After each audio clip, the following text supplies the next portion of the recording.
Hello, and welcome back to Teach Your Littles at Home. We just celebrated Thanksgiving here in the U.S., and I can't believe it is already December and time to dig into all of the Christmas fun that all of our families enjoy every December.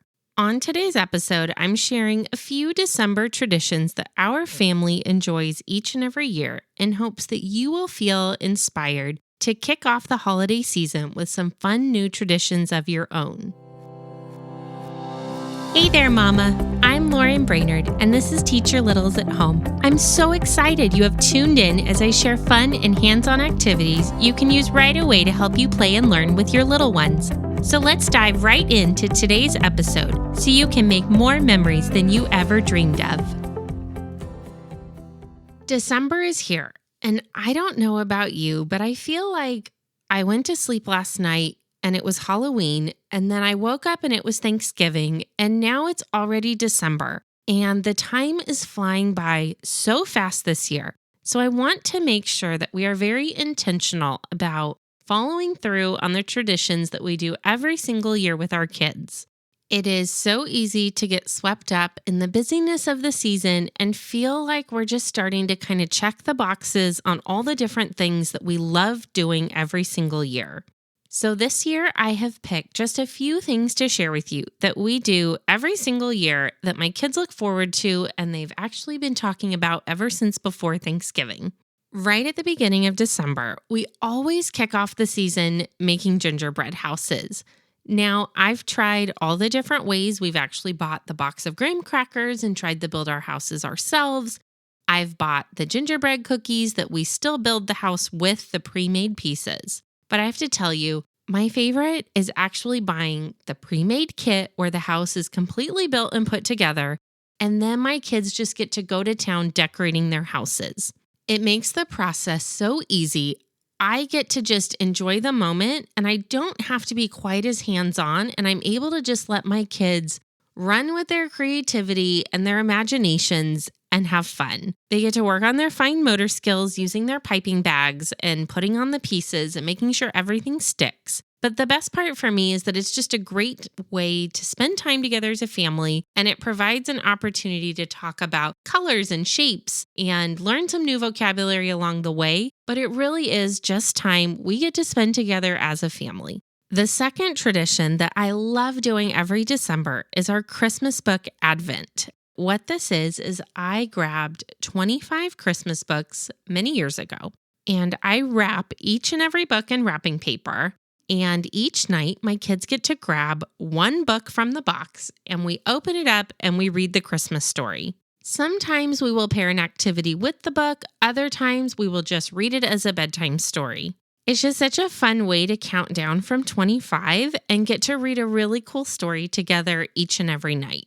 So I have a mixture of books. We have books about the Nativity. We have Santa books. We have How to Catch an Elf. S is for Santa. Lots of different books.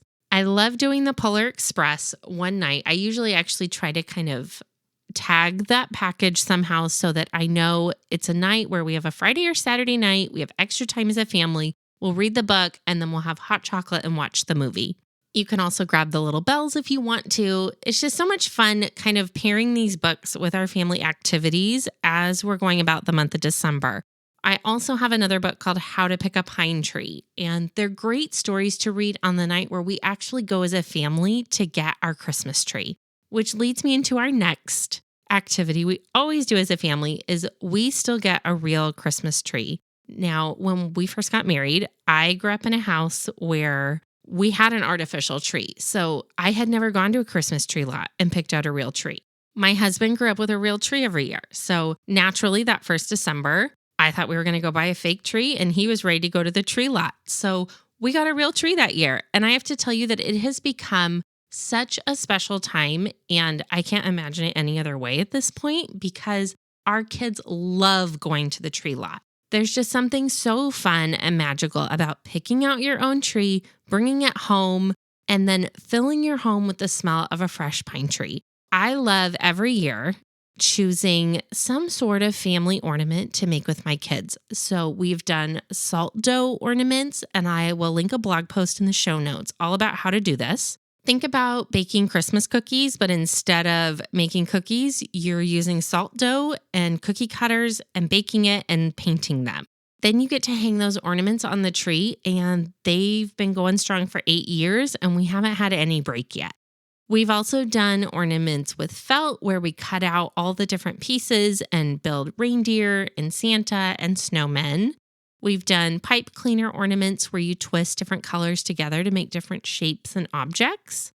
And we've done popsicle stick Christmas trees where you cut out all the popsicle sticks to make the branches. So you'll have all your pieces horizontal, smallest on top, and the widest on the bottom. Do one vertical stick on the back, glue it all together. If you just search popsicle stick Christmas tree online, you'll find lots of pictures of this. Paint it green, glue on some sequins, and you have some Christmas tree ornaments. It's just so much fun for me seeing all the handmade ornaments on our tree that our kids have made. And every year we try to add something new to the tree to kind of help us remember that year and something special that happened during it. Now, you're hearing this episode on Cyber Monday. So if you do not already purchase Christmas jammies for your kids, this can be a really fun tradition to start this year. Grab a pair of pajamas. You can give them at the very beginning of December and they can wear them all month. Or you can do what we do. And I actually wrap our Christmas jammies every year and put them under the tree. I make sure I know which packages they are. And every Christmas Eve, my kids get to open one present before they go to bed. And if you can believe it, every single year they end up opening a pair of Christmas jammies that they get to wear to bed that night and wake up wearing them the next morning. This year, we're actually trying something new, and my daughter is hosting a cookie decorating party for some of her friends from school where they're all going to get together. We're going to have sugar cookies. They're going to get to frost them, put on all the decorations. We'll have hot chocolate and just a really fun time for the kids to get together, see some of their friends, and make some cookies. As we head into the busyness that the month of December always brings, I just want to encourage you to find time in those small moments between all the busyness that happens in December to sit down with your kids, make something fun, be creative, and watch new family traditions start that you might not have expected going into this season.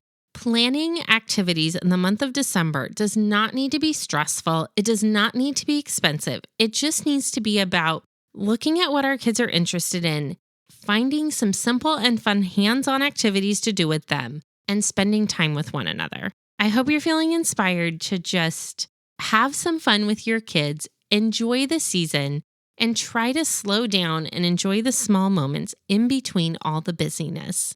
I'll be back next week with even more activities you can do with your kids throughout the month of December. So I look forward to chatting with you about even more fun that you can have as the month goes on. Thank you so much for tuning in to this episode of Teach Your Littles at Home. I hope you are feeling so inspired to create a new activity to do right away with your little ones. If you like listening to my mommy, will you please leave her a review? Before you head off to plan the next activity, would you mind leaving me a quick review on Apple Podcasts or wherever you are listening from? This is the only way for me to know if you're finding my tips, activities, and advice helpful, and I get so excited reading each and every review. I hope this episode has left you feeling empowered to try something new with your kids this week. And if so, would you please hit the share button and share this episode with another one of your mama friends who also wants to create activities with her little ones. I can't wait to share even more fun activities with you on our next episode. Have a wonderful rest of your day playing and making memories with your little ones.